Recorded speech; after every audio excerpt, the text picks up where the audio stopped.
Rita Kempley of the Washington Post calls this film a heart-stopping, breathtakingly sumptuous haunted house of a movie that takes off where Dracula and Dante left off and CPR began. Joe Brown of the Washington Post calls it a new age nightmare on Elm Street, with anti-drug propaganda and heavy-handed messages about atonement and reconciliation.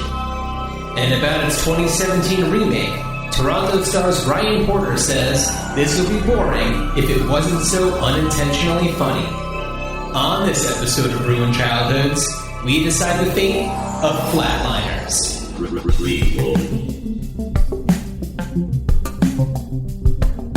Sequel.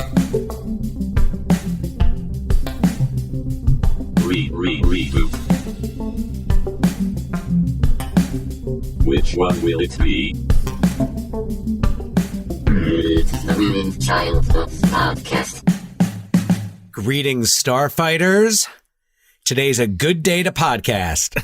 I'd say it's a pretty good day to podcast, so much as that we're doing it. It's happening. It is a day that we are both fortunately here. We are well. We are in good health. And we are lucky enough to be in a position where we can sit here and talk about Flatliners for a little while. Yes, we are in the throes of July, our celebration of the late, great Joel Schumacher. Somebody who, I don't know, a lot of people have had issues with. And I feel like a lot of it has to do with certainly the Batman movies. The Batman. Yes, the Batman movies, though he directed Batmen because there were two of them. That's true. Two different Batmen. Yes. But also people seem to have a problem with Flatliners. I get it. I get it. Yeah. But you gotta love Flatliners. Well, it's also why, to me, to have a problem with something means like giving it the energy and the effort to have a problem with it. And it's not like, like people have a problem with Dances with Wolves because it beat Goodfellas for Best Picture and Kevin Costner beat Martin Scorsese for Best Picture. I get it. But Flatliners Dances with Death. Yeah, it was in August. Well, I mean, once again, we're, going back to the ideas of the Lost Boys, dealing with life and death and the, gray area in between. And the undeath. Before we really get into Flatliners, did you have anything else that you wanted to add about Falling Down or the Lost Boys? Not to put you on the spot. No. I had been thinking about this, and I think because we're spending each episode in July looking at Joel Schumacher's career as a whole, there's been little bits and pieces between recording episodes and between looking at movies, as I've been reading articles, reading interviews with Joel Schumacher, which are quite fun to read. At least the ones he did. I've never read any with him. He's done some interviews he did some interviews over the past couple of years. He did, I want to say he did some interviews, when it was the 30th anniversary of Lost Boys. Okay. So that was, and he did there were a lot of interviews about the Batman movies, cause 30th anniversary of Lost Boys was also 20th anniversary of Batman and Robin. And he was interviewed, and I know, it's funny because whereas I feel like the Batman movies aren't the movies that should define his career or his legacy.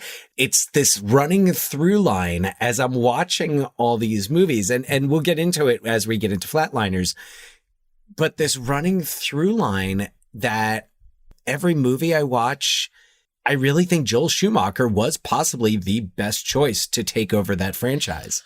It makes a lot of sense to me. Now, and I have my own mea culpa here because I once used Schumacher as a verb in reference to messing up a comic book adaptation. Okay. Well, this was back in 2004, 5, 6, when my roommate was Big Kev of Big Kev's Geek Stuff. And Big Kev was had a friendly relationship with Kevin Smith. and they would, communicate via email. And Kevin Smith had been hired to work on a treatment for, I think it was for a Green Hornet film. This would have been, at least like 5 years before Seth Rogen. Yeah, I read about this while I was watching the Seth Rogen Green Hornet, and, in the trivia, of course, the Kevin Smith stuff comes up. Yeah, so Kevin Smith was working on this, and that was kind of like in their email communication. So I told Kevin Schwobel, Big Kev, my roommate, I was like, tell him not to Schumacher it up. Meaning just like to totally mess it up. But the more of these interviews that I read, the more I realize that he was really a hired hand for the studio, especially on Batman and Robin. And they just wanted to sell toys. Well, it's really interesting because it's funny. We're not doing any episodes on those particular Batman movies, but it's so relevant to bring them up in all of these Joel Schumacher episodes, because so much of everything that you see in the late 80s, early 90s that Joel Schumacher does, it kind of makes sense why he was chosen. You see the things that he does that would make a studio be like, that's the person that we want to handle these Batman movies or this Batman movie. And this conversation came up with somebody I was talking with yesterday, and that I am a Batman Forever and Batman and Robin apologist, not because I think that they're good movies, but because I think that they should have been good movies.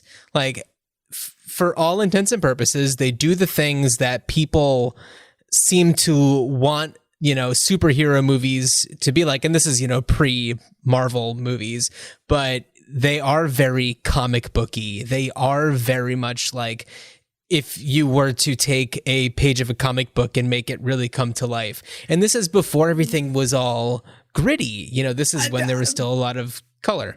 I mean, I have to disagree with you there. I don't mean this is when the movies turned all gritty. I mean, like, no, I mean comics. Comics were pretty gritty. They certainly were, but I don't think that the mass appeal really was hitting until just after this time. Honestly, it depends on who you ask. I mean, I myself am not like a comic book aficionado, but having been roommates with Big Kev, and right, I have tried. I mean, I know a lot of people. They may or may not listen, but I know a lot of people who are very, like I've had a lot of arguments because I love Tim Burton's 1989 Batman, and I have a friend who is a comic. He knows comics, and he hates that version. He feels like it's so against everything that he believes Batman to be. And what I've discovered is it's really a matter of which writers and which artists people liked in their Batman runs. But the movie, just to kind of, and to finish where I'm saying, where I see the influence of Batman and Robin, and what the Batman DNA that I see it connecting with is the show, the series with Adam West. Yeah, I was thinking the same thing. That was what I felt, though it's like because it was like a $200 million movie. I couldn't enjoy it the way I do the old Batman series. Right, but it does what the old Batman series and the old Batman the movie does, is that it has like a huge cluster of villains rather than one villain each, like the Tim Burton Batman movies.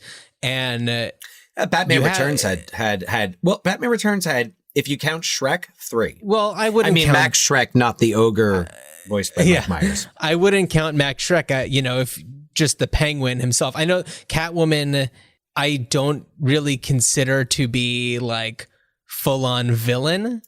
She's like an anti-hero.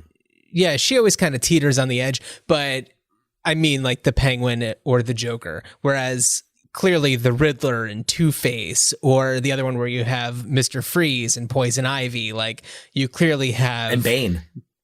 Yeah, you have a more similar structure to like the Batman the movie villains teaming up kind of thing. Anyway, which that was Catwoman, Penguin. Well, I think we're going to keep talking about, and it's going to come up because we're going to talk about Flatliners, and Flatliners is a movie that, to me, if I'm a studio head and I'm looking for the potential next director of a franchise like Batman, especially the Tim Burton Batman, but I'm looking for someone who's going to take over from Tim Burton, do their own thing, but keep that same tone.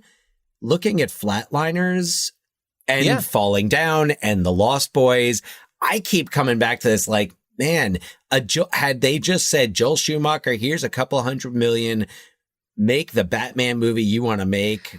Screw it. Had they said 100, he knows how to make shit look good. So he could have just used all of the sets from Flatliners and been good to go. Well, he could have. So I've been kind of assembling a cast of like his actors, not maybe kind of his regulars. The Joel Schumacher players is what I have them titled as in my notes for this episode. Yes, the Joel Schumacher players. I've been imagining that. Like, I've been kind of thinking about Batman Forever. And who knows? He might have cast like Jim Carrey. He has nothing. He has not a negative word to say about Jim Carrey. Tommy Lee Jones, it's a different story. Well, what's also interesting is, that's a whole other thing. Something that really, to me, when I'm watching a movie or a set of movies that are by a certain director, is when you see actors who repeatedly work with the same director, it just is a good sign to me that it's a pleasant experience for people. Like Kiefer Sutherland. I mean, Jim Carrey, who's in, the number 23 and also Batman Forever. There's Julia Roberts did back-to-back Flatliners, Dying Young. That's true. Yeah. Oliver Platt is also in A Time to Kill. So there are also some of the, lesser knowns, like Kimberly Scott, who plays the adult version of Winnie Hicks, is in like all of his movies. She's even in Batman and Robin, I think. Like, she's in all of them.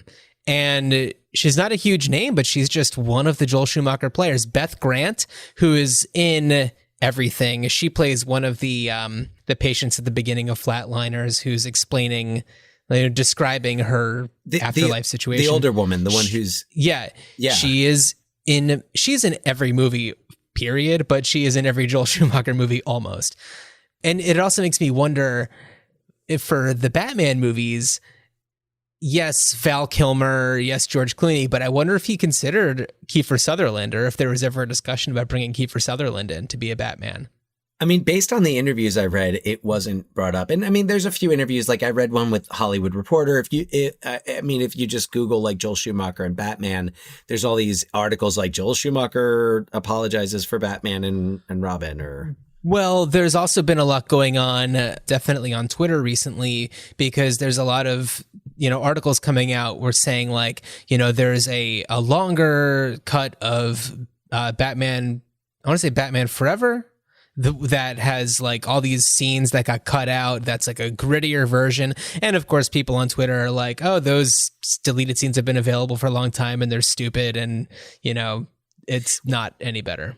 I mean, originally the third Batman was going to be grittier and more like and rougher, and like with Robin, like I want to say at one point they were considering Marlon Wayans. I want to say it was when it was like right after Batman Returns. I remember that. Yeah, they were going to bring Marlon Wayans in as kind of, was like, Marlon Wayans one of the unknowns in your casting call?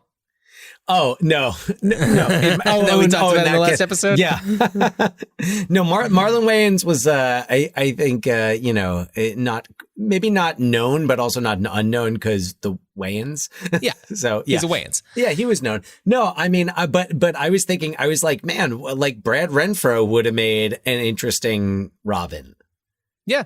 Dick Grayson. That would have been very interesting. I was like, Michael Douglas would have been, and because I think Michael Douglas, did he produce Flatliners? He produced Flatliners 1990 and Flatliners 2017. So I was thinking about like Michael Douglas as Harvey Dent, and then I was like, man, what about Michael Douglas like 1995 as the Riddler? If you were going to go in a different, that'd be interesting. Either that or like, I don't know. For some reason, I'm like, man, Matthew Broderick, like maybe not mid 90s Matthew Broderick, but like Matthew Broderick circa Election would have made such an interesting type of like the Riddler, just like just this guy who everyone craps on. And but I was thinking Jim about Carrey, was the hottest comedic actor in that moment. He was the hottest actor, like, period. Sure, yeah. I mean, it was like, right for Cable Guy, and but like if you're casting the Riddler and Jim Carrey's name comes up, it's like a no-brainer.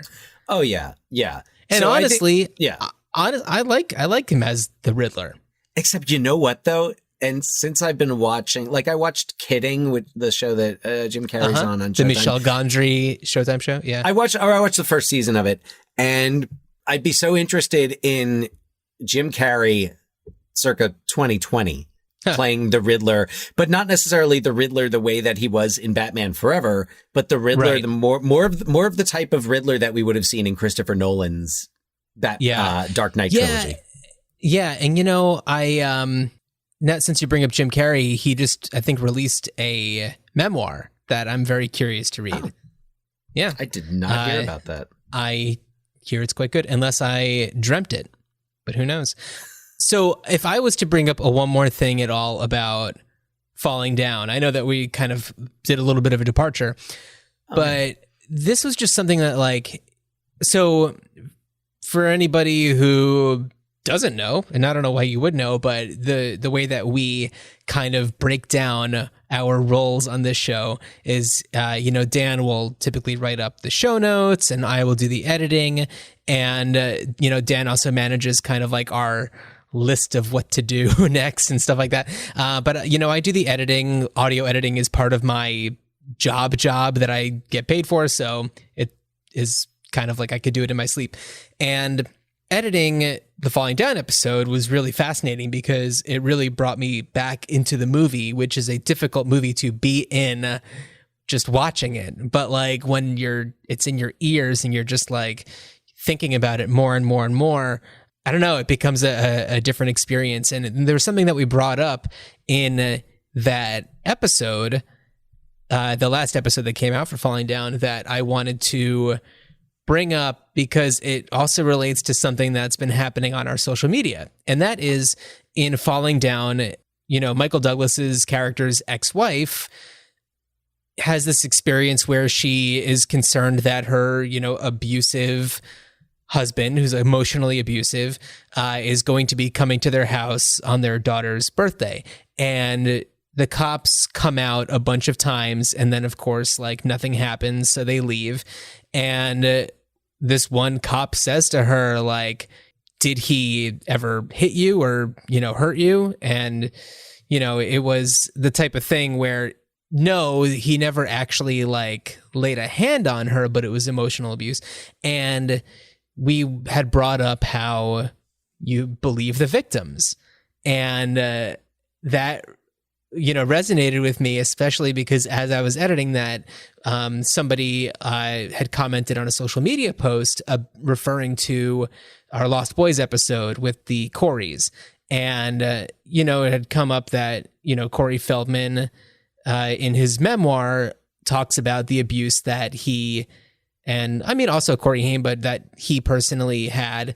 And, there was some disagreement with what could have been, the thing that actually happened. And we're just going to remind everybody, we have a stance on this show. There's the two of us that we believe the victims. So that's all I really wanted to say about that. No, John, thanks for bringing that up. Cause I want to just throw in there while we're on the topic, abuse and trauma can create so much if for those of us, I am grateful I haven't experienced, that abuse or anything that would bring on that type of trauma.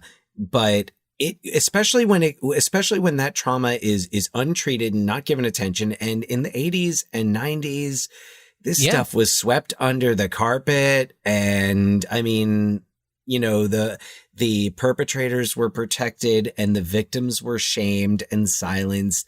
And that has permanent ramifications. The longer that goes untreated, the deeper the trauma, the deeper the damage. So, and Corey Feldman and Corey Haim were, what an appropriate portmanteau.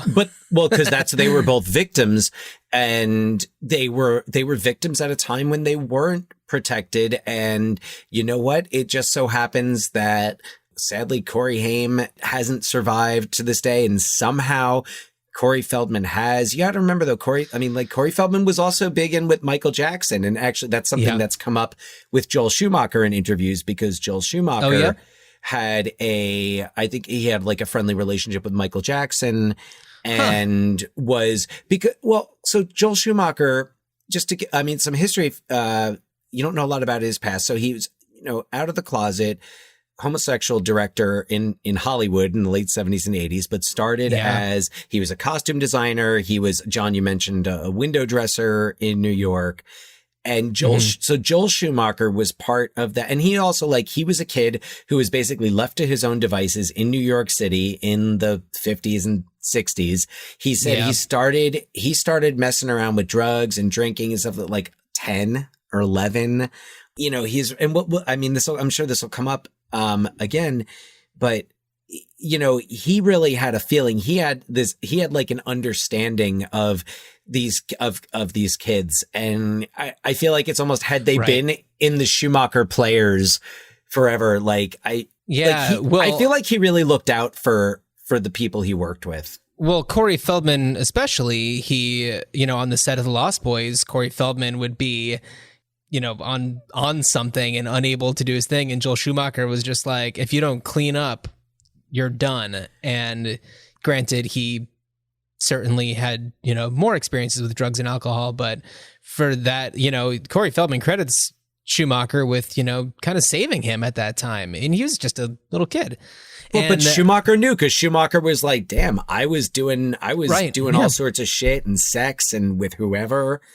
And that's why the whole Michael Jackson thing came up, because he was he was in that place once as a young person who was being, who had a lot of attention on him. And so it's interesting to hear his take on that. Also his take on that at, from a few years ago when he's, nearing 80 and has zero fucks to give anymore. Yeah. Yeah. And also just one more thing to bring up is, we had mentioned on an Instagram post that Corey there was I think it was called Between Two Coreys, the kind of docu-drama about the Corey's life that featured our friend of our podcast, Keith Coogan, who, his voice starred alongside Corey Feldman's voice in The Fox and the Hound, which I just showed my kid recently. That's right. Yeah. Yeah. Who, another person who worked on The Fox and the Hound, Tim Burton, who directed the first two Batman movies of the modern era. So all comes full circle. Yep. Which were then turned over to Joel Schumacher, who made a movie with Kevin Bacon called Flatliners. Well done. You did it. Well, Flatliners is if you're a Kevin Bacon game player, Flatliners is one of those. It's like Flatliners, A Few Good Men, JFK. Oh my God. The next eye of Kevin Bacon. Totally. So why don't I launch into the synopsis, because we're going to be referencing names and scenery and situations. So I may as well describe for our audience. If you either haven't seen Flatliners or it's been a while, here's your refresher. On a quest to make a major scientific discovery, Nelson Wright calls on some of his Chicago med school classmates. Among them is Rachel Manis, the smartest student in the class, who has a fascination with what happens after you die. Randy Steckel, a skeptic who takes vigorous notes into his tape recorder. Joe Hurley, a sexual criminal who owns a camcorder. And David Labratio, a rebel who has just been suspended from med school for breaking protocol to save a patient's life. Nelson, played by Kiefer Sutherland, is the first to play with life and death by having his friend stop his heart so he can experience life after death and then be brought back to life so he can tell the tale. Nelson is transported to a field with eerie trees and a small group of children. His friends are able to resurrect him and they marvel at what they've discovered with their dangerous experiment. Next is David, then Joe, then Rachel. Before Randy gets a turn, they discover that flatlining unlocks secrets from your past that haunt you, and in Nelson's case, seriously try to kill you. Nelson keeps seeing a young boy named Billy Mahoney, a kid who was accidentally killed by Nelson many years earlier during an intense bullying session. David repeatedly sees Winnie Hicks, a young girl that he used to bully when they were in school together. Joe encounters women he's sexually assaulted who use his cheap lines against him as the guilt eats at him. Rachel is haunted by the memory of her Vietnam vet father, whose suicide she witnessed and was then blamed for. After Nelson admits that he's being physically assaulted by the ghost of Billy Mahoney, David decides to face his problem head-on. He visits Winnie Hicks, now a grown woman with a husband and daughter, and he makes amends. Having a clear conscience, he goes to tell the others how to make things right with their personal demons. For Joe, it's too late. His fiancée has come to Chicago because she was worried about him. In his apartment, she discovered his stash of videotapes in which he is sleeping with dozens of other women. Rachel allows her visions to paint a deeper picture, and she discovers that her father was a heroin addict and his suicide was not her fault. She can now forgive herself. For Nelson, there's only one option. Since Billy is dead and he can't make amends, he travels into his psyche by flatlining once again in order to confront Billy and make things right, even if it means he has to die doing it. His friends find him and try to bring him back, but it seems hopeless. Once the tables are turned in Nelson's mind and Billy is the one who kills him, Nelson's friends are able to bring him back to life. So, Nelson is played by Kiefer Sutherland. We have Rachel being played by Julia Roberts. Randy is played by Oliver Platt. Joe is played by Billy Baldwin. And David is played by Kevin Bacon. Sorry, there's just a lot of words going through my head right now, and Kevin Bacon took a half a second longer than it typically should. It's also really confusing because there's a character named Joe, and then there's David Labratio, and we know a Joe Labratio. Yes, so, this has always been a point of confusion for me. Not yes, to the point of not being able to follow the movie, though. Reading the synopsis in my notes, it's jarring because I always expect to see Joe and Labratio together, but then they're not, and it's just like messing with me. Joe Labratio, who is an agent, I believe he actually is running a production company in LA right now. Yeah, no, he's so there's that. Joe Labratio doing well for himself, not kicked out of medical school. No, not dramatically scaling the side of the building for some reason. Well, he's a climber. Yeah. I have this in my notes. I feel like there's something they mentioned because I'm like, why the hell is he climbers rappelling? Can use stairs too. I don't know, but I was like, why is he rappelling? Maybe he's trying to skip out on like paying the rent or something, and maybe there's a gritty deleted scene that would. Who knows? Or our buddy Joel Schumacher just wanted to have him, do some weird dramatic exit.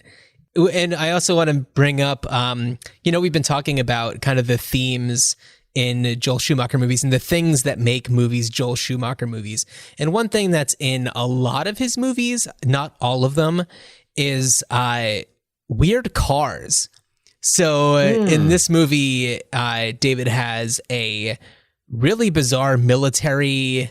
It's kind of like Grandpa. It's a little like Grandpa's car in The Lost Boys. Exactly. Well, Grandpa in The Lost Boys had the two cars. He had kind of the convertible, like from the 50s, and then he had this weird, like Model T. No, I mean the one that he kills Edward Herman with. Totally. Yeah. No, it's like a bizarre, souped up car from the 20s post-apocalyptic, car from the 20s. Yeah. So in this one, David, who is the only person in the movie who has a car, has this car, and it's just it's really this big bizarre. Yeah, it's like some survivalist truck that's like all tarped over, and and you say that he's a climber, and that makes sense because when Nelson is in the back of that car and he's being accosted by Billy Mahoney, there's the like pickaxe. So yeah. That I guess knowing that he's a climber sets up the fact that he would have a pickaxe in the back of his weird truck. But there's like it's a throwaway line when he's leaving, and Kiefer Sutherland is like, oh yeah, you're gonna go off and climb a mountain or something. Like it's such I never caught it before. Why don't you just walk away, Dave? Go climb a mountain. You know, I don't even understand you anymore. You burned your career today on a stranger.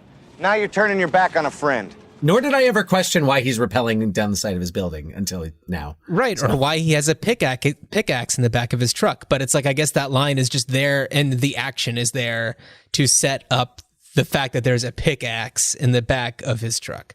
That's the only reason I can think of.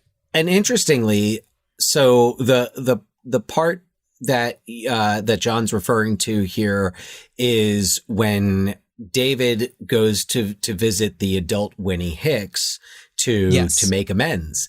And who's doing great for herself. She's got a beautiful greenhouse. She has a lovely family. Winnie Hicks is doing, but I'll come back to that because I think that character and that storyline is a great touch. I do too. Yeah. So in that scene, Nelson is in the car because he doesn't want to be alone. And that's when he senses Billy Mahoney running around the vehicle. And this is the one time that you see that this is him because he's holding the pickaxe and he's like pulling it towards him. He's pulling it towards himself. Right. Well, when David comes back to the truck, and he goes back there, clearly there's no Billy Mahoney. It is him doing it to himself as if Billy Mahoney is doing it to him. Which is not, up until that point, it's the one thing that's kind of like, well, wait a second. So like Joe Hurley is every time he passes a screen seeing one of these tapes. And I think, and not like, look, the character's a scumbag, but it's not. Oh my God. He does not sexually. Listen to the things, and I'm going to put in the clip. Listen to the things that the women say to him, or that he's imagining them saying to him as he's walking to his place, because they're the things that he said to them. And it's like, oh no, it's okay. We can just lay in our underwear. We won't do anything. You know, it's he coercion. Has clearly. Plus, yes, but we don't know what happened between him saying those things and what ended up happening. You look like you're enjoying the day. Yeah, right. Don't you remember me, Joe? Yes, of course. Are you a model? You could be. Look, I've got to go. Oh, I'm not picking you up. I just picked you out. Mind if I buy you a drink? No, thanks. I'll call you this weekend. I've been looking for a study partner. Fine, I'm in the book.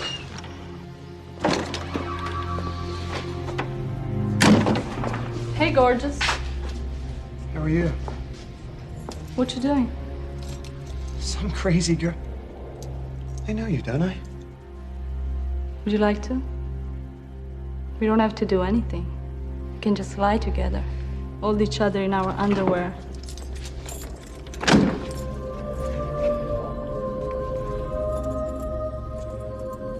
I'll call you, I promise. I'm tired of playing the field. We can stop whenever you want. It'll only make our relationship better. I've never felt like this before. I'm tired of playing the field. Of course I respect you. You can stop whenever you want. Joe. Joey, Joseph, Carl, whenever you want. I need you to show me that you love me. You're not real! But also, he is videotaping without consent. Well, yeah. Him sleeping with these women, which is a sex crime. Yes, yes. He is by definition a sexual criminal. Oh, definitely. Without a doubt. I just wanted to be specific with the terminology. Just based on what we know. It doesn't make him any less of a scumbag. He's still a fucking scumbag, and he gets what he deserves. And Hope Davis, come on, he's engaged to Hope Davis, and who is just she's wonderful in everything. So that's true. She is in everything, basically. Well, yeah. I mean, Hope, especially around that time, she pops up. Isn't she not the stewardess, but she working at the counter in Home Alone when they're in France and Catherine O'Hara is trying to get back on the plane? Oh my God, Hope Davis is the French like flight, like airline representative. That's so funny. Yeah, with a French accent. And what else does she pop up in around that time? She is just in everything. And then, of course, you have Julia Roberts, who, this is the same year as Pretty Woman.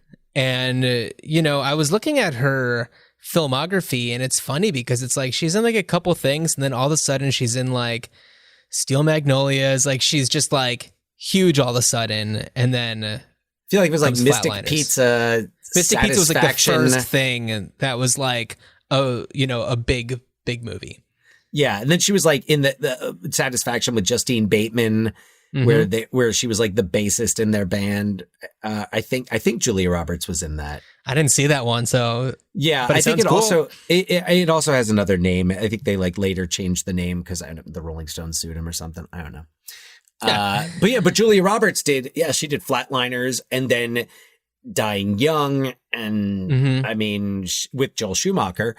Yeah. And she just kind of, she became, Julia. I mean, she was Oscar nominated for Steel Magnolias or Pretty Woman. Steel Magnolias. Both of them. Yeah.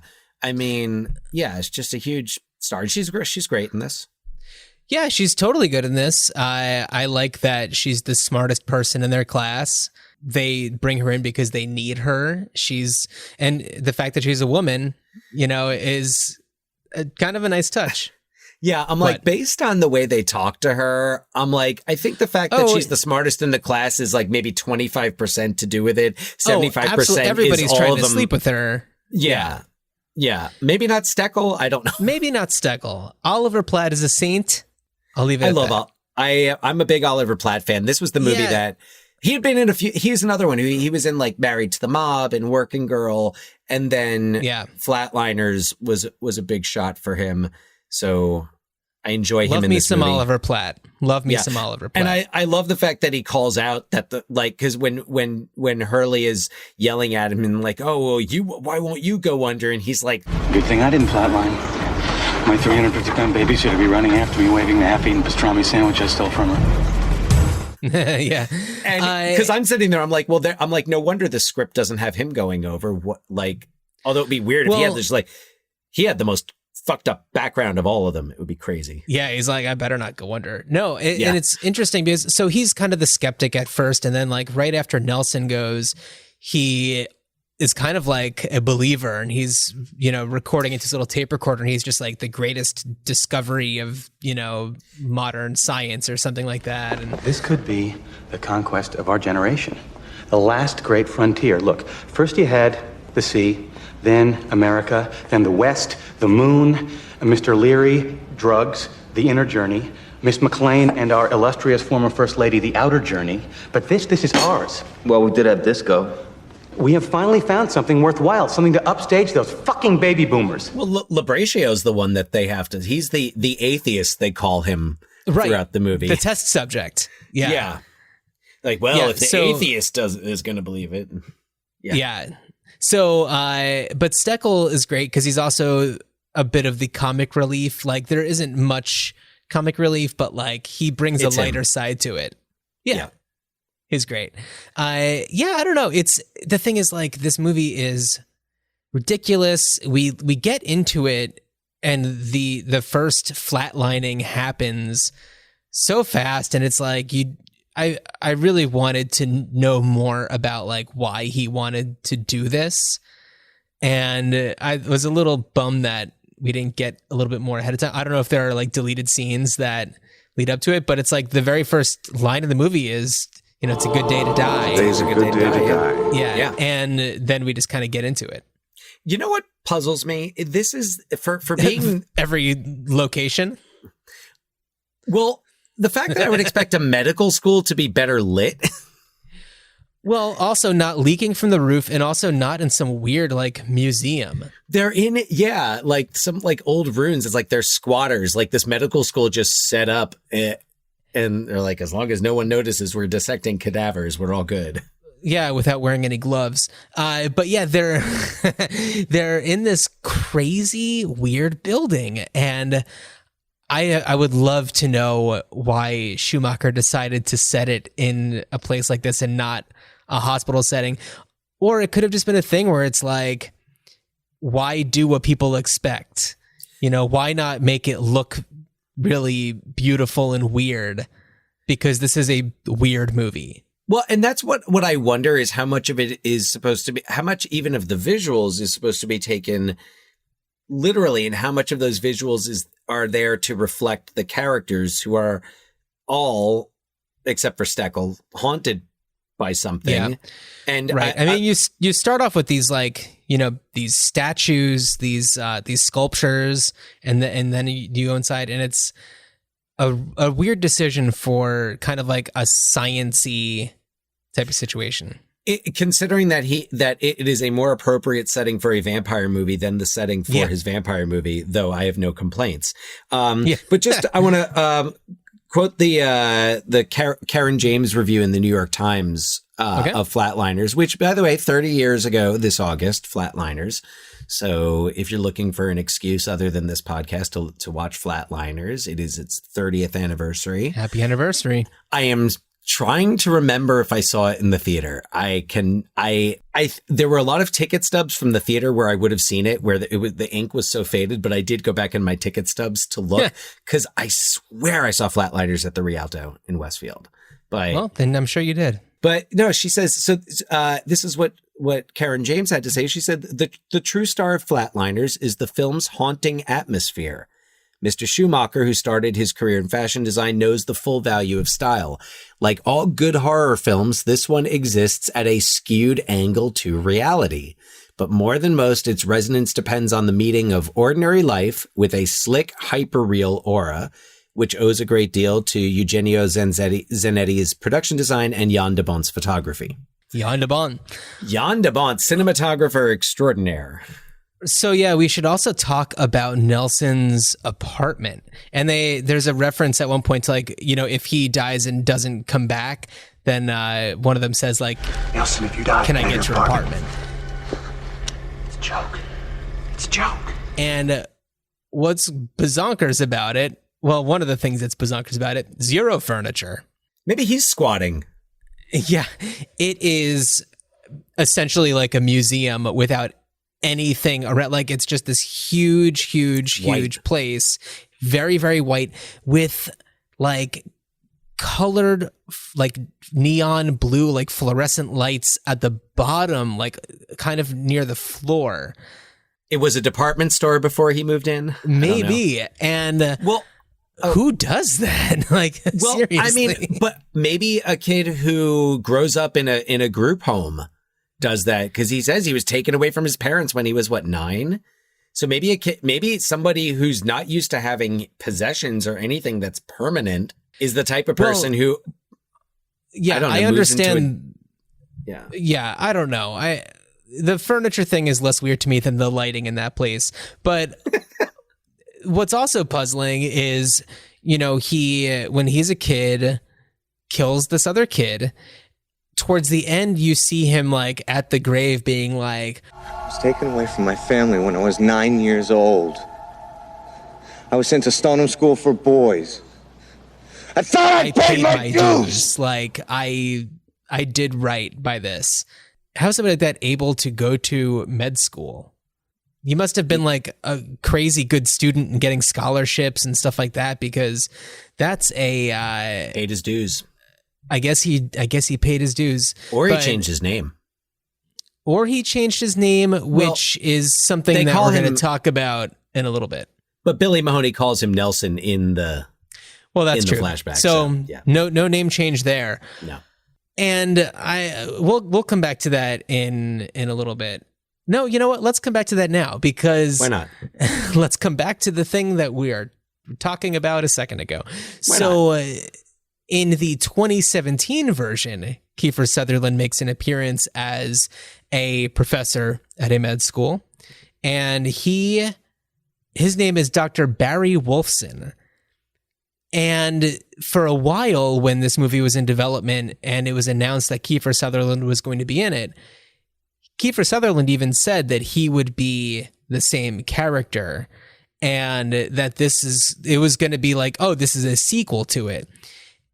But his name is Dr. Barry Wolfson, And the theory is that it is the same character, but he changed his name, which is kind of weird to do when you're in the middle of med school. Or like, why exactly would he do that? I don't necessarily understand the logic behind that, but as far as we know, no one else knows he's doing this outside of this group. I know, yeah. So it is believed that it is technically the same person, but there's nothing like, and allegedly there's a deleted scene in which he gives like a lecture that alludes to the idea that he's toyed with life and death before. But beyond that, there's never like and whatever you do, don't kill yourselves for the fun of it, because been there. Like, that doesn't happen. He doesn't look up while he's like teaching a class one day and Billy Mahoney is sitting in the front row of the lecture hall. He's going down like roll call and he's like, Mahoney, Billy. Oh, sorry. That was just for me. So John, tell us a bit more about I did not watch the 2017 remake. I'm gonna go down the cast list first, because I think that it's important to know some of the differences in our main character breakdown. So in kind of the Nelson-ish role, the person who's really the ringleader, the character's name is Courtney Holmes, and that's played by Ellen Page, who I think is fantastic. She's great. I think that she's great in this. This is a movie that has a 4% on Rotten Tomatoes. Personally, I think that it deserves a little bit more credit. The character of Ray, who, I mean, he's the only person who doesn't flatline, so he's kind of like the Steckel, but he's also Diego Luna, so he's, a hunk. So not quite your Oliver Platt character. They couldn't get like Josh Gad or... No, they needed him to be super hunky, and Diego Luna does the trick. No offense to Josh Gad, by the way. No offense to Josh Gad. The character of Marlowe, who I guess would be a bit of a facsimile to Julia Roberts' character, and I'll get into that in a little bit. He's played by Nina Dobrev, who is like in Degrassi and The Vampire Diaries. Vampire Diaries, that's right. And she's quite good. This character named Jamie, who is the... I'd say he's the Billy Baldwin character. He plays, the character's name is Jamie, played by James Norton. I wasn't familiar with him, but he was totally fine. Sophia, who plays kind of the David Labratio character, is Kiersey Clemens, who I think is fantastic. She stood out to me when I first saw her in the movie Hearts Beat Loud with Nick Offerman. I don't know, Dan, if you've seen that one, but it is a really sweet movie. So Kiersey Clemens is Sophia Manning, and then of course you have Kiefer Sutherland. So Flatliners 2017, written by Ben Ripley, who wrote Source Code, which is a fantastic time loop movie. Great movie. And directed by Niels Arden Oplev, who also did the Girl with the Dragon Tattoo non-David Fincher style. So the original, like, Swedish? Yeah, I mean, original, but they kind of were made around the same time, so. No. I remember... Wasn't it 2010 or something? The one with Noomi Rapace was, I think it was like 2 years before. Right, but I remember right around the same time. Yeah, but I remember watching the Swedish one on like Netflix before the Fincher one came out. Yeah. So, okay. So, yeah, there were two. It was the Swedish version came out in 2009 and the American version came out in 2011. So, yeah, but like right around the same time is what I'm saying. Yeah. Yeah. So, I wanted to break down the characters because it's important to know just that, like, larger female representation, especially considering that, like, the main character is Ellen Page, who's fantastic. And diversity. And diversity. The 1990 Flatliners, very white. Very white. About as white as Kiefer's apartment. So, several years after she was involved in a car accident that took the life of her little sister, medical school student Courtney decides that she's going to discover for herself what happens after you die. With the help of her reluctant med school pals Jamie and Sophia, she is able to officially flatline and experience the afterlife, a world of glowing orbs and the sensation of euphoria. But once Jamie and Sophia aren't able to resurrect her, they call on their classmate Ray to help them bring her out. Ray is followed by their overachieving classmate Marlo. After successfully bringing Courtney back to life, Courtney has unlocked her full potential, now being able to recall locked up memories from her past. How to play the piano, tidbits from textbooks from years past, her grandmother's bread recipe. Believing flatlining is a pathway to perfection, Jamie, the trust fund kid, goes next, envisioning a futuristic motorcycle ride with an old flame, but things become eerie once they arrive in an empty city. After his experience, the gang parties hard. Jamie and Courtney almost seem to have a cosmic connection with one another. Next, Marlo flatlines, but her afterlife vision isn't so pretty. She begins to drown in a pool and then is surrounded by jellyfish. We see flashes of a patient in their hospital who is in with terrible jellyfish stings on his face. Immediately after they get Marlo alive, it's Sophia's turn. She's transported to her high school, where she humiliates the smartest kid in her science class by exposing her racy pictures and sends them to her entire school. After they bring Sophia back, they party hard, again. But all the while, the gang has been crumbling. Courtney has been seeing her little sister everywhere. Jamie has been haunted by his old flame. We learn that he knocked her up and that he bailed on taking her to the abortion clinic, never to show his face around her neighborhood ever again. We learn that Marlo was responsible for the jellyfish sting man to die due to her wrong decision, which she later covered up, never having taken the blame. Sophia is haunted by her former classmate. The only one never to flatline is Ray, the rock who holds them all together. Except for one night, Courtney is being chased through her building by the murderous vision of her little sister, ultimately leading to Courtney getting pushed off the fire escape of her building, plummeting to her death. Sophia pulls a David Labratio and confronts the girl she humiliated in high school, now a success in her field. She apologizes and makes peace with her past. Next comes Jamie. He finds the girl he knocked up and discovers that she has a son, Jamie's son, and he vows to be there for the boy in any way he can. For Marlo, it's not so simple. The man whose blood is on her hands is dead. She has to flatline and make peace with him in the afterlife. But that's not the way it works. She has to forgive, herself. She makes peace, but she's been under for too long. Or has she? Her friends pull her out, and they all live and die happily ever after. Okay, so they kind of Hold have... for applause. Oh. Okay, go on. Okay. So that's interesting. That's a cool way to remake it, not make it exactly the same, but make it close enough. I thought that it was done really well. I really liked the idea that when you come back from it, you are changed. Like there's something in your mind that has changed. And, you know, in a similar way to the way that like Joe, I'm trying to remember if I'm getting the names right. Hurley? Joe Hurley. The Lothario? Yeah, that's right. It's this whole Joe Labratio thing. It's throwing me. I'm glad it's not just me. So the way that Joe is using his camcorder to record all of the flatlinings, they are using this like brain scan thing, and they're going into like an MRI and they're recording the synapses in the brain firing, which is a really cool way to display it, and it's very current. A very current way rather than a VHS camcorder that doesn't show you anything. Currents, hey. So I like the idea that like something happens to you after you die. Like there's something that changes when you come back to life. It would be interesting if there was a connection between that and, you know, the humans only use whatever, like 3% of their brains. Yeah. Just kind of a take on that.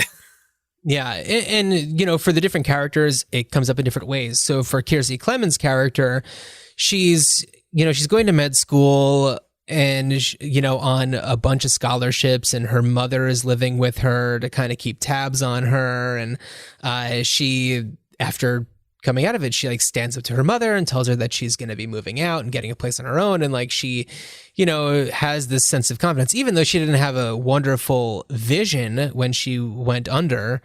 It really gave her this like sense of purpose.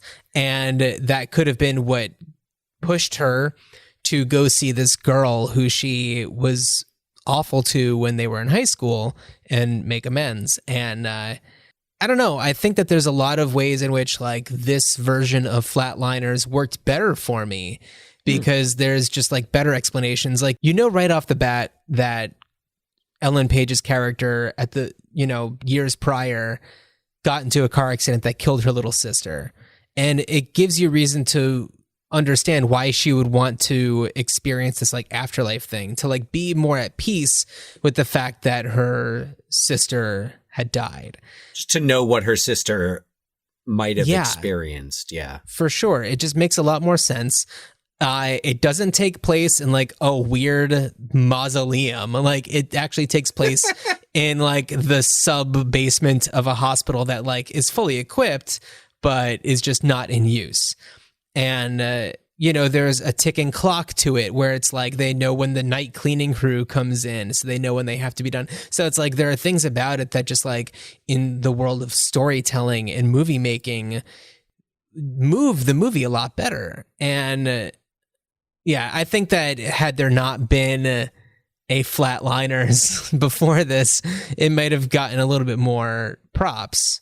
Well, and it's interesting you say that because one of my big takeaways watching Flatliners again recently was that, well, the atmosphere and the performances are really strong. The script isn't. The concept is strong, but the script itself is pretty weak and has all these holes. You don't know that you meet Nelson, you see Kiefer Sutherland, he's like, it's a good day to die. And you're like, all right, well, I saw the trailer. I know I'm going to see, I feel like going to see that movie at that time, it was like, you didn't question it because you were going to see this concept. But I think now we do want more of that background. We seek more backstory. I think that if you got rid of like the Joe character, not only would we not have to worry about confusing two people's names, but it would have left a little bit more room for a little bit more story rather than just like cramming in one other person having to face their demons. Right. I think it would have been, knowing that Nelson was taken from his parents and into group home. And we talked at the beginning of the episode about trauma and how deep trauma can affect you. There's a story there, and I'm not saying prequel here, but I think because not every bit of backstory needs to be an entire prequel. There could be backstory that shows that Nelson, because his life just turned to shit after Billy Mahoney died, has this sense of, all right, well, if death is such a big deal, like it's his way of redeeming himself by saying, like, I am going to explore the next great, I am Columbus of the dead or something like that. I am that would be Hurley with all the sexual assault. So, well, I think that, and I can't remember for sure, but I feel like there was some sort of line thrown in there explaining that Nelson, like, wanted to be this like scientific Magellan who like discovers some crazy scientific thing. Magellan. That's how they put it. And did they?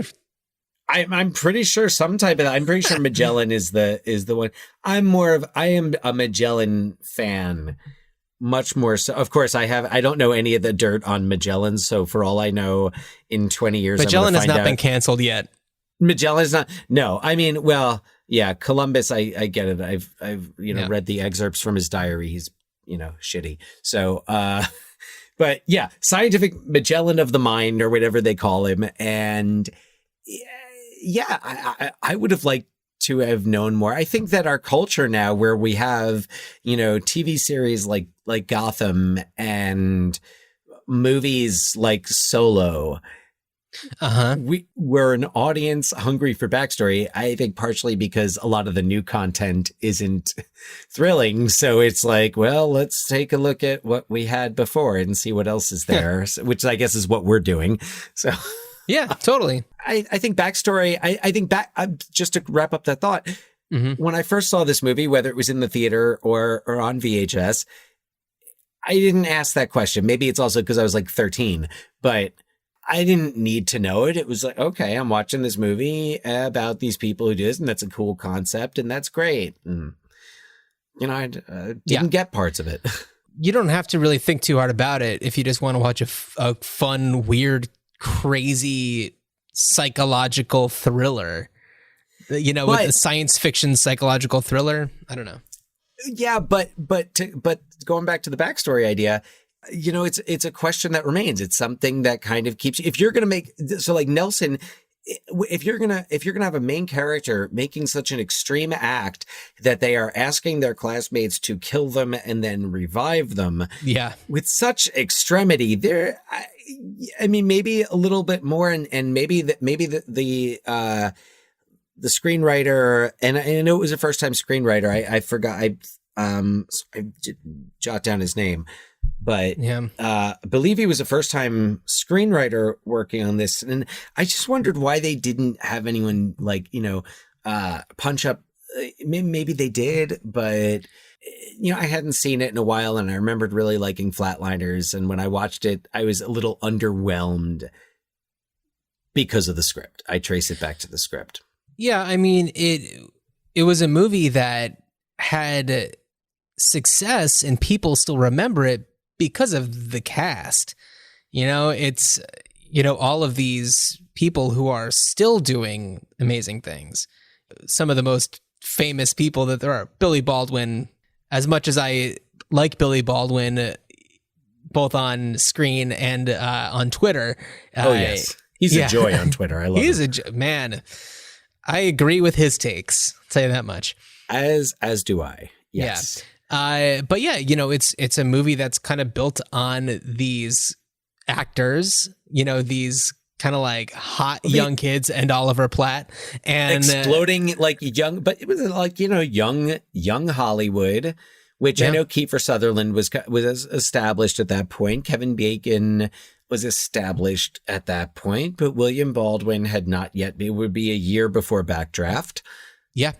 And that's another hallmark of Joel Schumacher movies, like the great Joel Schumacher movies, is putting together this young ensemble, whether it's a St. Elmo's Fire 5 years before this, with that group of people like Ali Sheedy, Mare Winningham, Emilio Estevez, Rob Lowe, Judd Nelson, so Andrew McCarthy, so on and so forth. So, and the Lost Boys, which, man, wouldn't Jason Patric and Kiefer Sutherland have made a great Batman Joker combo? Yes. In a Joel Schumacher Batman, and Jason Patric's one of the things that Joel Schumacher said in one of the interviews about Jason Patric was just that he didn't really want all that. He didn't want all the big, fame and being like a heartthrob. Okay. But man, I'm imagining the Batman that could have been between him and Kiefer Sutherland Joker. Though a Kiefer Sutherland Batman also. I think a Kiefer Batman would be great. So. Yeah. Yeah. So it should be mentioned that, it feels like a really original concept for 1990, but this was inspired by a Jack London short story called 1,000 Deaths that was about a mad scientist experimenting with death. And there was a film adaptation in 1939 called Torture Ship with Plan 9 from Outer Space's Lyle Talbot, amongst many other movies. He did a lot of other stuff, but for me, it's all about Plan 9. And that one is, as Wikipedia says, a mad scientist performs experiments on the criminal mind, on captured criminals on board his private ship. So I think that's, I haven't seen it, nor have I read the short story, but from what I understand, it is, the 1930s version of Flatliners. Oh, Yeah. I'm gonna check out that story. It's not the usual Jack London fare. No, that we're 1,000 used to. Deaths. Cool name too. Yeah, very cool. So, I mean, we've got a remake already. What else? What are we gonna do with this? So, okay, the remake in 2017 didn't hit. It wasn't what people wanted, even though I think it deserves a second look. And I understand the complaints that, the critics have. Some say that the effects are cheesy, even though I thought that it was totally fine. It's good for what it is. I think that maybe people need to take another look at it. But if I was to remake it, I would actually set it kind of in the turn of the century, to have like a Dawn of Electricity version of it, where like maybe something happens accidentally, like in the discovery of electricity, like maybe there's Nikola Tesla is involved somehow. I'm like, what, does Ben Franklin flatline when the lightning hits the key on the kite? And well, that's going back a little bit further. Oh, that would be really fast. That would be really funny. Like I could see Colonial actually Flatliners. If there's like a 1700s version where it's Ben Franklin and the founding fathers playing with life and death. We have to bring him back. Channel the lightning. You do it as a comedy. I think that would be really funny. I was just thinking that it would be really cool to do kind of like a Frankenstein type of Flatliners type of thing. That's what it's at. Well, I mean, it's definitely similar. Like there's a lot of the whole idea of playing God. Mm-hmm. and playing with life and death in people's lives, and it's very Frankenstein-y. So I think a Flatliners that goes back, a gothic Flatliners would be cool. And you could film it in the same locations, and it would certainly still work. could. You absolutely could. Yeah. Well, I mean, Dan, what were you thinking? Well, first of all, this was not what I was originally thinking, but then on Twitter earlier today, I was prompted to consider that I had to, by law of responding to this tweet, adapt the last film that I saw into a musical. Oh, yeah, I saw that. And it took a split second for me to picture Flatliners the musical and to know that, damn, that would work. A Flatliners musical would be wonderful. Now, that was not what I had thought, so I have nothing more to say than Flatliners the musical to that. I think you could have a lot of great songs, but my more serious proposal would be a series. Okay. Kind of a procedural. Your structure of your series, and if you think of it as like a Scandal. Think of it as like that type of show, Scandal, and you've got your team. And they're under the leadership of whoever has put this team together, who would be Rachel Manis. To me, that's the character that I would maybe change her name, but I actually would keep the name Rachel Manis, and that she is researching and similarly to the remake, that she has some experience in my notes. I have that she herself had a near-death experience and ever since then has been obsessed with finding out, what does everybody have the same experience? What are the common bonds between the experiences? So she recruits a focus group of people. Her team are not necessarily all medical students, but they are all people who have already had near-death experiences and are willing to do it again. Huh, okay. And they're saying, like, I saw the light and then I got pulled back and I wanted, like, I kind of like that. I was dead for a minute and a half and I swear I got a glimpse of, like, was it my great grandmother's face? And Elvis. then have that her great grandmother's face looked like Elvis, sure, or just Elvis, but like wanting to go back, and I imagine it as over the course of a season, it would be each one of those characters kind of unraveling the mystery of their past, whatever trauma had been buried deep within. So, you know, it's kind of like you'd have an episode that focuses more on, let's say, if we're using the original, Rachel trying to reconcile, because the whole idea of Flatliners is like, you got to make amends before you move on. Mm-hmm. You gotta make good on things before you move on, or I don't know, you don't move on. Who knows? But having these people saying like, okay, well, I need to, because look, Kevin Bacon, all he needs to do is get in the car, drive an hour, and there's Winnie Hicks. He doesn't get in a car. He gets into some weird military. He gets into his vehicle. Survival assault Humvee. Vehicle.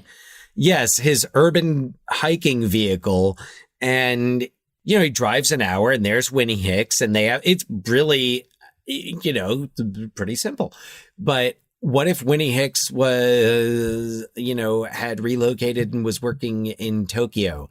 I mean, what if you had to have, you know, these things? What if Nelson had to go back to the boys' home? What if Nelson had to go back to this boys' home where he lived? What if he was traumatized in that boys' home? What if there was deeper trauma than just Billy Mahoney? And it's kind of like they go to the edge, they pull back whatever it is, and then they need to go deal with it. They need to take care of it. And Rachel, meanwhile, is also researching like, okay, what happens when you're technically dead, you're clinically dead, but yet you're experiencing something that shouldn't be. So to have her unraveling that mystery while also reconciling with her past, I think would be interesting. And I mean, you see, like, look, your first season could be at a med school, but let's say, what if she's like, okay, I've got the research that I need here. Now I need to research this across cultures. Like I need to go to Europe.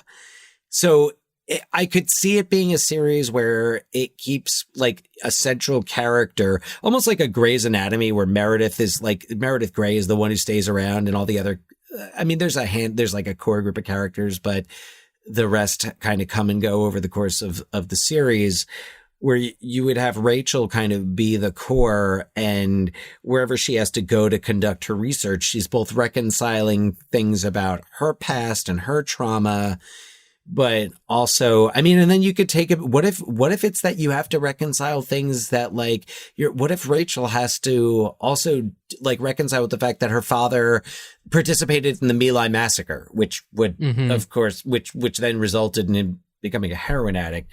But what if Rachel, like, okay, season 1, she resolves her issues with her father and is at peace with that. But what if season 2, she has to like, she's got to go to Vietnam. Yeah. She has to track down people like family members. I'm thinking about, and maybe I'm inspired a little bit by the Exorcist television series that I've been watching for a little while. Yeah. Well, because the first season they're in Chicago in the first season, but then in the second season, it moves actually, not far from Seattle. Okay. They move up to like, it's an island, you know, Washington State. So it's very much like these exorcists go, and meanwhile they're resolving their own inner turmoil, their own inner demons, if you will. Yeah, yeah. As well as the outer demons. So one thing that I investigated a little bit because I was curious, based on David Labratio, is any significance that their names might have had, because when you look at Labratio, it kind of looks like Lab Rat. And I was looking into it, and then, you know, I went to Manus, and it's like, you know, that has to do with your hand. And it's like, okay, well, maybe there's something to that where it's like she's essential to this because, you know, she is the hand that is, you know, operating all this kind of stuff. But then it's like Steckel was just like. Sounds like Jekyll. It does sound like Jekyll. Speaking of doctors who conducted unorthodox, that's kind of that's the name that always hit me. Randall Steckel. He sounds like Dr. Jekyll. So Hurley, I couldn't get anything on, nor could I get anything for Nelson. I like the Jekyll connection. Well, he's Nelson Wright is his last name. Yes. Well, he's got to set things right. Well, that's something that I was also thinking with like Rachel Manus, is like, you know, his last name is spelled Wright. Like, you know, I'm thinking of something that's being wrought. You know, like that's, you know, sculpted with your hands. And I was thinking like that. And I was like, maybe I'm thinking way too far into this. But because also you could take the fact that the first two letters, WR, are also the first two letters of wrong. Okay. So it's a combination of right and wrong. He's turning wrong. He's turning wrong into right. And he's got few letters. He's got to get, you know. I think that's really fascinating. Yeah. Thank you. I need to go get some ice because I'm sore from pulling all that out of my ass. But anything for Hurley? Hurley, well, girly, I don't know. Hurling something. It's so makes you want to hurl. I'm ashamed of myself because I usually tell my students when we're analyzing literature, I'm like, always look at the names. Look at the names. Oh, totally. Yeah. So it's a surname of Irish and English origin, with the Irish version being more. Yeah, it means corner bend. I mean, he's bent. I don't know. Yeah, I don't know. I mean, does he spell it Hurley? I believe so. Yeah. Maybe no. And I also wonder why Kiefer's name would be Barry Wolfson in the 2017 version. Like, what is the significance of that name? His father's a wolf. Because Donald Sutherland is a stone cold foxy wolf. I'd say he's a vampire in Buffy the Vampire Slayer, but I don't know. Donald Sutherland? Yeah, isn't Donald Sutherland? No, Rutger Doesn't he turn? Hauer. No, I don't think Donald Sutherland. I thought he turned. Anyway, I know Rutger Hauer. The great Rutger Hauer with Paul Rubens as his sidekick. I love that movie. I can't watch Christy Swanson. I think it's a great movie, and yes, it's unfortunate that Christy Swanson's personal life has, you know, turned the way it has. But just, I mean, yeah, it's. But one she of those, was a great Buffy. She was a great. She Buffy. was. I love that movie. Luke Perry. One out. Yeah.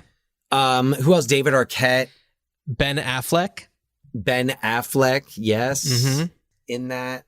He is in that. Yeah. It's a good movie and a great series as well. Adapted into a wonderful series. But back to Flatliners. If you have any thoughts about Flatliners, what you might do with it these days, write to us, ruinchildhoodspod@gmail.com. Or you can comment to one of our posts about it on Instagram @ruinchildhoodspod. Also, if anything that you want to share about the Joel Schumacher movies that we haven't been talking about, Incredible Shrinking Woman was a big one. You know, that we're not going to talk about. That really. one I haven't seen. Another one that I watched the other night that we aren't going to focus on this podcast is Flawless, which we've talked about. You told me that it doesn't really do much for you.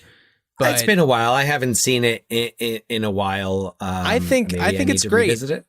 I think it's great. I think it's one of the De Niro roles that I like the best. Because I feel like I always like it when he's doing something a little different. And in this case, you know, he is not a gangster? Right, not a gangster. He's a conservative cop who has a stroke. And in order to get his speech back a little bit, he takes singing lessons from one of the neighbors in his building who is he's a drag queen, or she's a drag queen, but also transgender. Schumacher who's planning used transgender to refer to the character. Yeah, who is pre-op, who is saving money for the operation. And that's Philip Seymour Hoffman, who I think is fantastic in it. My one issue I have with that movie is that Philip Seymour Hoffman tends to speak very softly, and then you have De Niro, who's speaking, who has difficulty speaking because of the stroke, so it's hard to understand them sometimes. But in watching a lot of these other Joel Schumacher movies, you notice more of those like Joel Schumacher-y things, like, really skewed camera angles and pops of color, like, red lights in the background. Contrast, really like strong contrast between light and dark. Mm-hmm, absolutely. And I think also chiaroscuro, it's called. Yeah, a big focus on character. Yeah, huge focus on character and also style, clearly. Like the fashion in Flawless is definitely at the forefront because you have a group of drag queens who are going to be performing in a drag queen competition.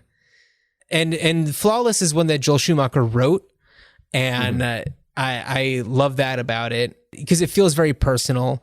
There's this scene that goes on in that I feel like is really fun to watch, where you have this gay and lesbian center and you have the group of drag queens who are talking about the Pride Parade with the gay Republican group who also meets at the Gay and Lesbian Society.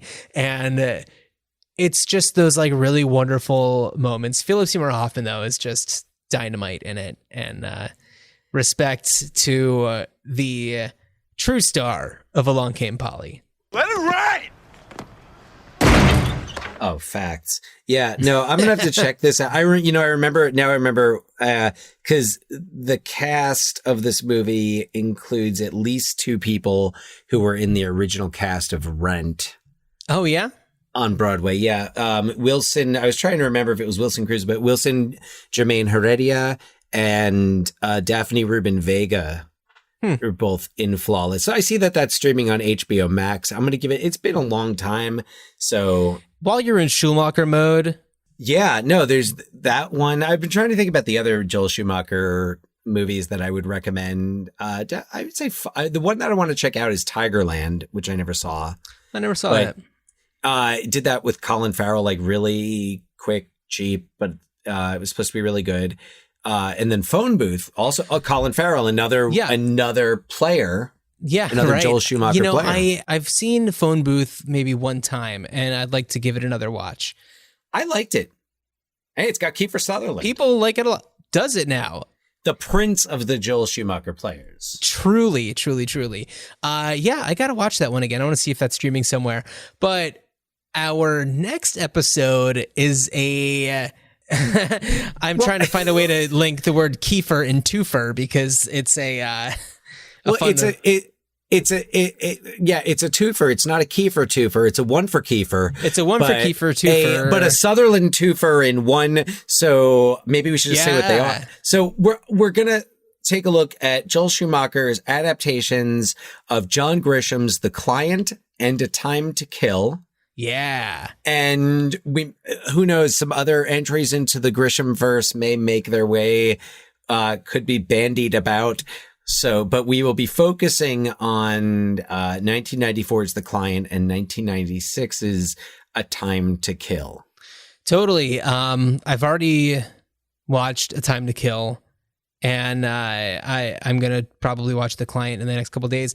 And we're going to see if we can get past guest Laura, my wife, who is an attorney, to make an appearance as kind of our legal consultant, kind of our I have questions.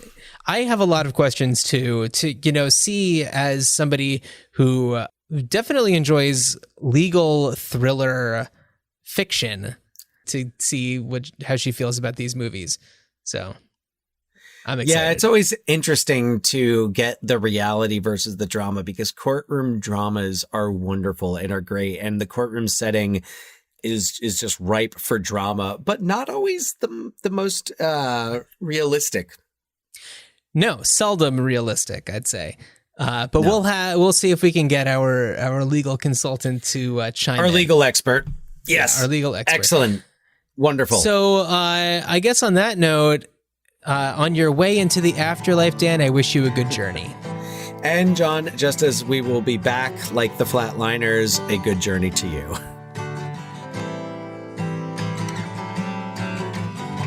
Mama, take this bag off of me. 'cause I can't use it anymore. It's getting dark and too dark to see.